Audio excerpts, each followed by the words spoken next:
Bonsoir tout le monde. Good evening, everyone. Thank you for coming. I want to begin by expressing my deep gratitude to His Majesty King Charles III for his warm welcome and gracious hospitality that he showed me, he showed Canada with today's audience. We have a steadfast defender in our sovereign. Also want to thank Prime Minister Starmer for a valuable discussion on how our long-standing economic and security partnership can help build growth, prosperity, and security for our citizens today. As Prime Minister Starmer mentioned in our session, Canada and the United Kingdom share a history, we share values, we share a sovereign. And those shared values between Canada and the United Kingdom, Canada et la République française, ont été démontrés avec notre partenariat pour l'Ukraine. They are demonstrated through the leadership of Prime Minister Starmer, President Macron, and Canada's participation in the coalition of the willing for Ukraine. Our relationship with two of the three founding peoples of Canada, date back to the 1500s. It's a relationship that is built on values. It's a relationship that is built on economic interests and purpose. Nous sommes prêts à défendre nos valeurs communes, à répondre aux nouvelles menaces mondiales et à apporter des changements qui profitent autant aux Canadiens et Canadiennes et qu'aux Britanniques et les Français et les Françaises. Notre histoire commerciale commune a commencé il y a plus de 350 ans ici et s'est développée dans les premiers temps de la Confédération avec les préférences impériales et se développe aujourd'hui dans le cadre de nos nouvelles relations commerciales. It's a long history of commercial relationships that extend back over the centuries. We're in Canada House, which is marking its 100th anniversary, so but a fraction of that. And I'm reminded of it because, of course, it looks out on Nelson's column. And you can find another column dedicated to Nelson in Place Jacques-Cartier à Montréal.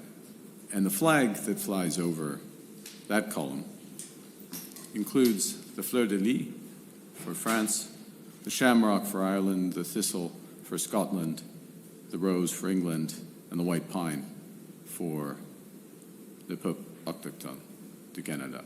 That is an example of the diversity of Canada. The wonder of Canada is built off of that diversity. And it's through that and through those values that we have built our country. It is on those values that we will make our decisions and build our relationships in this world. So I'm grateful for the welcomes and the constructive discussions both of Prime Minister Starmer and President Macron. And with that, I'd be pleased to take your questions. Thank you very much. Thank you, Prime Minister. Merci beaucoup, Monsieur le Premier ministre. We will begin with questions from the UK delegation. Over to you for the first question. Anything could happen now. It's the UK delegation. Please. Thank I look forward. Thank you for coming. You've seen the economic forecasts. They're not great. Are you certain that Canada can avoid a recession? And are you reopening trade negotiations with the UK? There's a lot in that question. First off, look, this trade uncertainty, the actual tariffs, but then also the uncertainty around what other trade actions could be taken by the world's largest economy are having an impact. They're having an impact on the United States itself. That impact on the United States will continue to grow. The impact of weakening U.S. economy has an impact on everyone else. But of course, it has a direct impact as well on the affected countries. It's not welcome. What we see is a number of measures that we can take ourselves. We can't control the trade policy of the United States. We don't pretend to control policies of other countries. What we can control is our own domestic economic policy. There's many opportunities in Canada. It's a very strong economy, but it could be much stronger. We could have one Canadian economy instead of 13. We can build the millions of houses that Canadians need.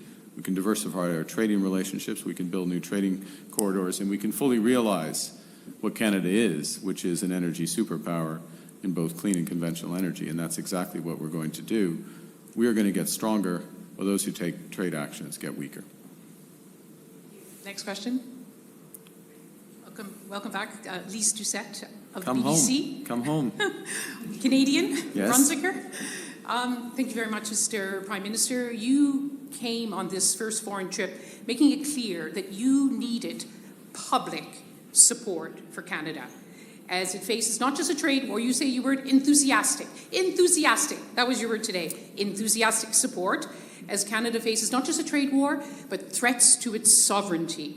You didn't get that in London. You didn't even get a press conference next to Sir Keir Starmer. Do you regret that? And if you can't take that back to Canada, tell us what is the top thing you achieved in the last 24 hours that you can go back to Canada and that you can say they have our back. Great to see you, Lise. I'll say a couple of things. As I said when I was sworn in, which was just Friday, so you don't have to go far back in the BBC archives to find the clip. As I said then, we don't need another country to validate our sovereignty. We are sovereign. We don't need praise from another country. We are proud in and of ourselves. I would point out that the Prime Minister made a point of referring to our sovereignty, made a point of referring to our shared sovereign in King Charles III. So if you're looking for some evidence to your question, you have both my statement of Friday and you have that of the Prime Minister of the United Kingdom. Look, this 36 hours, and that is what it is effectively, away from Canada, the focus is on security, deepening security partnerships with France, with the United Kingdom. Those discussions are necessarily sensitive. They're revealed in the full course of time. I'm encouraged by the progress that has been made. Secondly, advancing the support for Ukraine is very necessary. You may have seen that I have invited President Zelensky to the G7. I look forward to hosting him in Canada in June. There are a host of other measures that we are taking as part of the coalition willing to support that. And it also includes economic opportunities with respect to, for example, artificial intelligence, critical minerals, broadening out existing trade relationships that are functioning quite well, and I mean both CETA with respect to the provisional arrangements around CETA with respect to the European Union, where our trade has grown by more than 60%, and similarly with the UK FTA. So we are taking back a lot, but we're also taking back a deepening of our core partnerships, which is the objective. And we're 2/3 of the way through. And if you'd like to come to Iqaluit, you will see more. Thank you. Thank you. We'll now begin the Canadian delegation portion. À la délégation canadienne, on va prendre une vingtaine de minutes de questions. C'est à vous. Prime Minister Brian Platt with Bloomberg. There's been a lot of talk on this trip about cooperation in general between Canada and the UK and Canada and France, but there's areas where that cooperation is not happening right now. With the UK, the trade talks, the free trade deal between the two countries, those talks are stalled. And the UK so far has chosen not to retaliate against Trump's tariffs, whereas Canada has retaliated. Did you bring up any specific ways, either on the restarting trade talks or on coordinating retaliation in your meetings today? Well, look, we take our own decisions with respect to our bilateral trade relationships with the United States. We're not trying to organize a coordinated retaliation. Other countries will take those decisions. For example, what we can do are a series of measures, and there are limits ultimately to this, but there's a series of measures that have maximum impact on the United States and minimum impact on Canada. Those measures that we take might have a different impact on the UK and on France. So, look, we don't look for that form of coordinated retaliation. That's not helpful necessarily to those countries, but it's not helpful to the overall process. What we're looking for with respect to the United States is to have a more comprehensive discussion of and negotiation of our overall commercial and security relationship. And when the United States is ready to have that conversation, we're more than ready to sit down. Did you bring up the stalled trade talks in your meetings? We have a free trade agreement with the United Kingdom, which covers 99% of goods that are traded.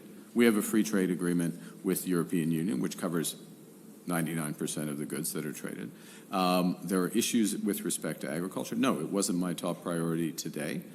My top priorities related to security, related to Ukraine, related to issues related that we will bring to the table in the G7, specifically in and around AI, critical metals and minerals, and the evolution of the commercial system. Thank you.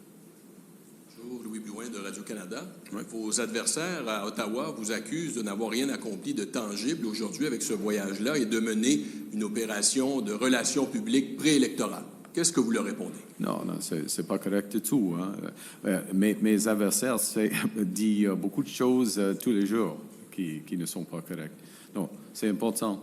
On a eu des discussions très importantes, très concrètes avec le président de la France, et y compris les discussions sur la sécurité fondamentale de notre pays, de la coopération dans les manières de la défense de notre pays, des discussions sur l'Ukraine et un renforcement de notre partenariat avec la France et puis avec le Royaume-Uni en ce qui concerne l'intelligence artificielle.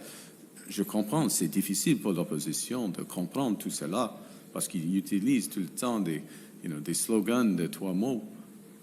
Mais ça, c'est le monde actuel. C'est pas le monde inventé. Campagne électorale. Non, pas encore. Hello, Prime Minister. Catherine Cullen from CBC. I noticed you said we have a steadfast defender in our sovereign. Behind closed doors, did any of the leaders you met with today offer assurances that they would have Canada's back if Donald Trump uses greater economic force or more to annex or absorb Canada? Well, I would know. Let me state the obvious, which is that all of us are members of NATO. All of us have to respect Article 5 of NATO. So the or more part of your question is unthinkable. What we did discuss is, particularly with France, is deeper security and military cooperation, which is in the interest of overall global security. And we did discuss in both cases deepening of our economic ties. Thank you. Prime Minister Michael Couture with CTV News. I take your point earlier on a number of our allies talking about our sovereignty today. But nobody's come out forcefully and said those comments about the 51st state are just not on. Do you think that our traditional allies are not sticking their necks out because they're concerned that if they say something that'll anger President Trump, that they'll be next? I think I would take seriously what the Prime Minister of the United Kingdom said today. I don't think one needs to respond to every comment about another country. Look, we can stand up for ourselves. It's Canada strong. We can stand up for ourselves. We've called out those comments. They're disrespectful. They're not helpful. And they need to stop before, and they will have to stop before we sit down and have a conversation about our broader partnership with the United States. But we're Canada. We don't need other people to come to our aid. Come on. C'est pas nécessaire d'avoir d'autres pays nous aident. Nous sommes Canada, le Canada fort. Okay. You don't think it'd be helpful that they come out and say something? We have other things. Look, when the Prime Minister of Canada sits down with the President of France or the Prime Minister of the United Kingdom, we talk about our relationships. and where we have responsibilities, not what others are doing. Madame. Mr. Carney, Stephanie Levitz with the Globe and Mail. We understand that you have now placed your assets in a blind trust, so you Yes. don't know what's happening to them going forward, but you knew what they were going into that blind trust. So what are they? Look, Stephanie, I follow the rules of the Ethics Commissioner. I'm following them well in advance of any of the requirements, as you know, because I know you know this. You know that these requirements come into effect in months. We're talking days after I became Prime Minister. So I'm complying with the rules of the Ethics Commissioner, going through the processes and all these things that are necessary. And I will remind you, and I'll remind Canadians again, that the Leader of the Opposition cannot find it. And look, you look at the questions this evening, you look at the nature of the discussions, look at the nature of discussions I had with the President of France, the Prime Minister of the United Kingdom. The Leader of the Opposition would not be capable of having those discussions because the Leader of Opposition refuses to get his security clearance, something that it took me a few weeks to get.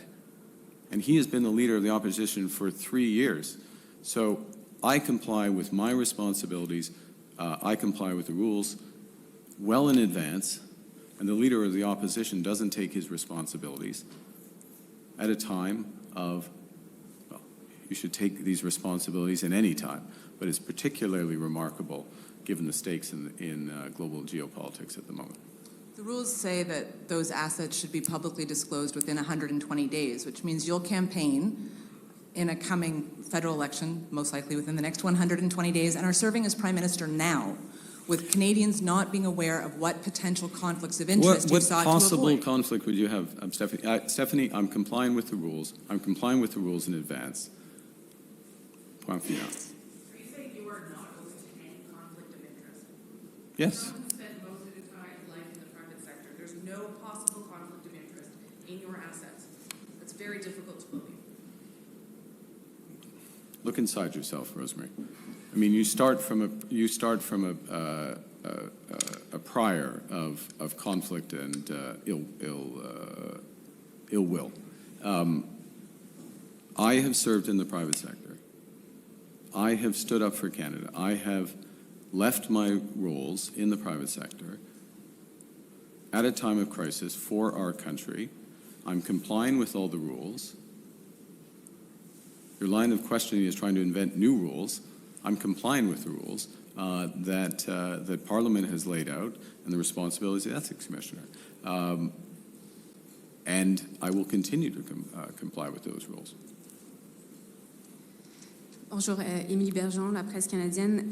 Monsieur Carney, vous avez dit que vous voulez bâtir des infrastructures énergétiques d'ouest en est et d'est en ouest et vous voulez développer des partenariats énergétiques avec l'Europe. Est-ce que vous avez discuté, par exemple, de LNG et quel échéancier vous donnez pour avoir des projets d'infrastructures bâtis au Canada? 2, 3 ans? D'accord. Premièrement, je suis ouvert à des projets ouest à l'est, mais ce n'est pas une décision. C'est pas seulement à moi de faire cette décision. Il faut avoir un projet, comme vous l'avez mentionné, un projet actuel, pas seulement un conseil. Il faut avoir l'appui, le soutien des provinces, le soutien des Premières Nations qui seront été affectées. Alors, il y a beaucoup à faire avant d'avoir un projet actuel qui fonctionne. On verra. Vous souhaitez diversifier les marchés canadiens, donc comment vous pouvez faire ça rapidement tout en prenant... Oui, ça prend du temps, ça c'est sûr. Ça prend du temps de faire des grands projets. Et c'est une des raisons pour laquelle il faut identifier les provinces et le fédéral, identifier les projets qui sont dans l'intérêt national. Et ça, ce sera un processus entre nous. Mr. Prime Minister, you told your defense minister to review the F-35 contracts, and what I want to know is, What exactly are you talking about? What's on the table exactly?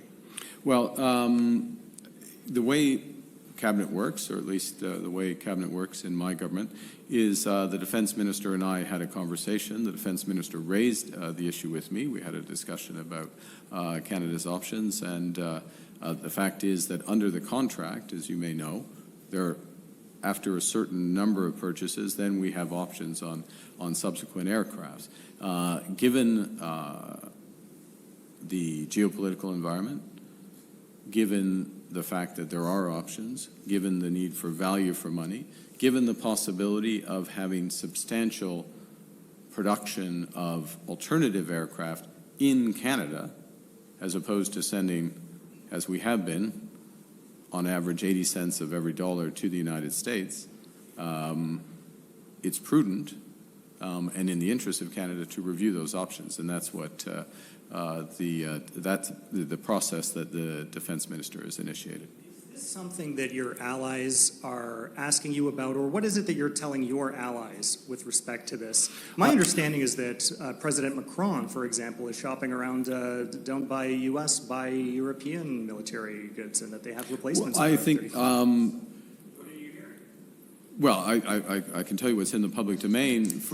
I can tell you in the public domain that for example, Portugal the government of Portugal is taking steps to diversify their supply.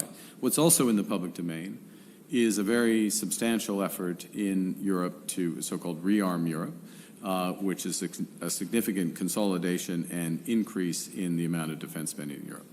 Now, that is of interest to us as Canada because as a potential alternative supplier.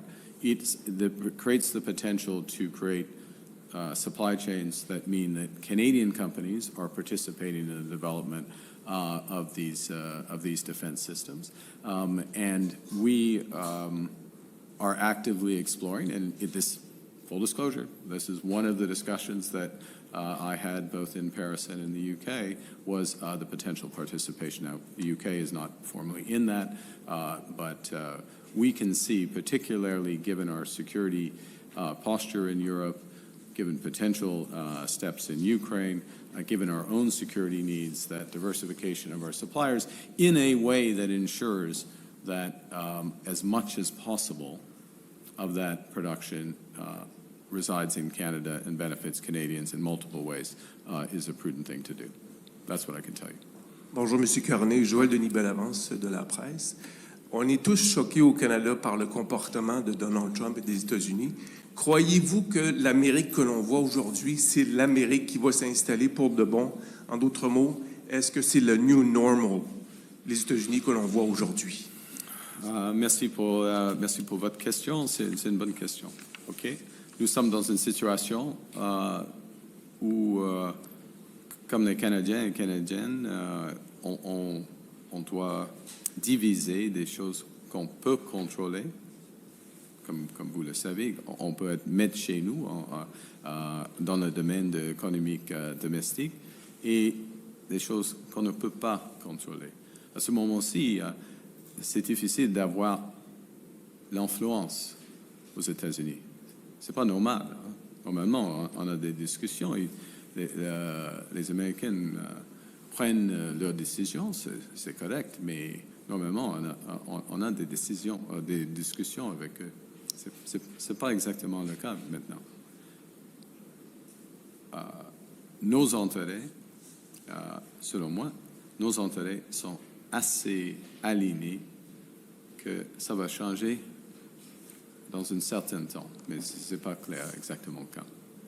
Ouais. Je vous pose la question, c'est qu'aujourd'hui, nous devons prendre des décisions qui vont nous affecter pour des années à venir concernant nos relations avec les Américains. Ce qui est clair est que nos relations commerciales sont trop concentrées aux États-Unis. Ce qui est clair est que nos relations sécuritaires sont trop concentrées aux États-Unis. Il faut diversifier, ça c'est clair. Alors, c'est une des raisons pour lesquelles ma première visite est à Paris et à Londres. D'accord. Tonda McCharles with the Toronto Star. In Canada today, your political opponent, Mr. Poilievre, said that he would axe the industrial price on carbon. And I'd like to understand from you if you think that at this time, with all the threats against many of our big mainstay industries, which also are large emitters, if you think that your plan to tax them remains a viable and publicly supported plan. Yeah. So our plan, and in fact the regime that's in place in Canada, and a variant of this regime is in place. There are some variances, you know, Tonda, between the provinces, but a variant of this linked to California is in place with Quebec and British Columbia, is to have a form of price for the largest on carbon, for the largest emitters, said differently, the largest polluters.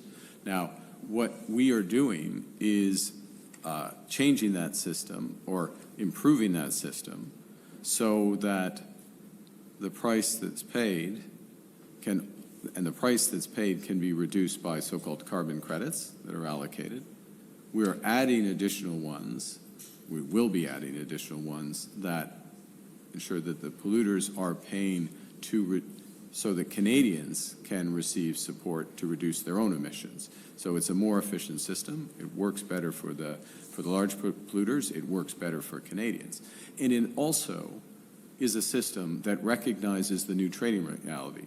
So we have to be able to connect the dots, something that the opposition is totally incapable of doing, proven themselves totally incapable of doing. So on the one hand, we have our largest trading partner, as we've been discussing, attacking us, putting tariffs on us.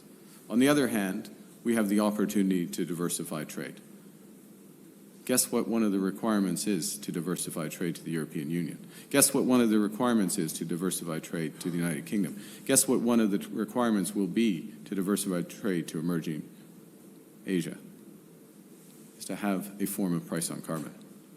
So we are able to think one step ahead. We're able to go out and see the world. We're able to help Canadian companies prepare. And you know what's going to happen 5 years, 10 years from now?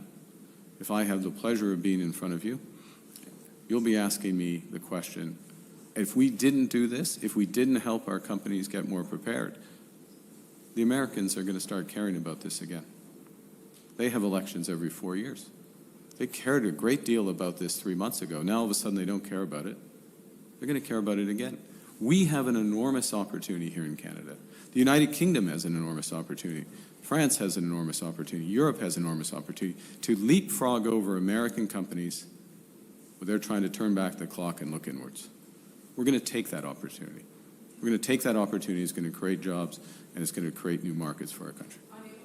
President Trump has, thank you. My follow-up is that on April 2nd, President Trump is promising a much larger global tariff regime, including bringing back in the threatened 25% across the board tariffs on Canada. And you've talked about the need for retaliatory tariffs at a dollar-for-dollar level. One assumes the punch coming is going to be much greater. Yeah. How much more are you prepared? You asked her a question. Yeah. How much more are you prepared to go in terms of the monetary hit back, and how much do you think Canada can absorb? Can we? It's an important question. It's a very important question. There is a limit, given the relative size of our economies, the extent to which we should match U.S. tariffs. Right now, what the government has proposed, and with the 150 billion odd identified products, are products that have, as I said earlier, maximum impact in the United States and limited, but not zero. It's limited impact in Canada that we can affect. And my government's commitment is that we will use all of the revenues from those tariffs to support Canadian workers that are affected by the U.S. trade actions. Pierre Poilievre's commitment, as his commitment is anytime anything changes, is he's going to use it to cut taxes. So if you aren't paying any taxes because you don't have a job, you're out of luck. Okay, we're going to go help those who are affected by it, as we should, as Canadians want us to, in my view. Now, so just to summarize on your question, there are limits. Now, we'll see what happens April 2nd. We'll see what happens after that.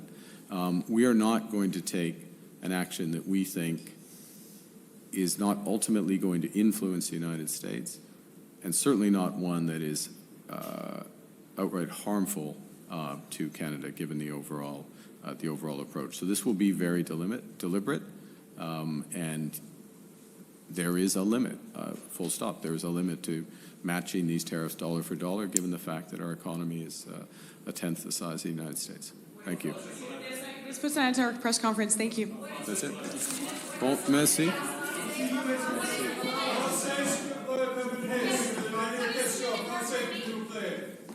La réponse en français. Il y a une limite, pour les tarifs dollar pour dollar, parce que notre économie est 1 sur 10 la taille des États-Unis.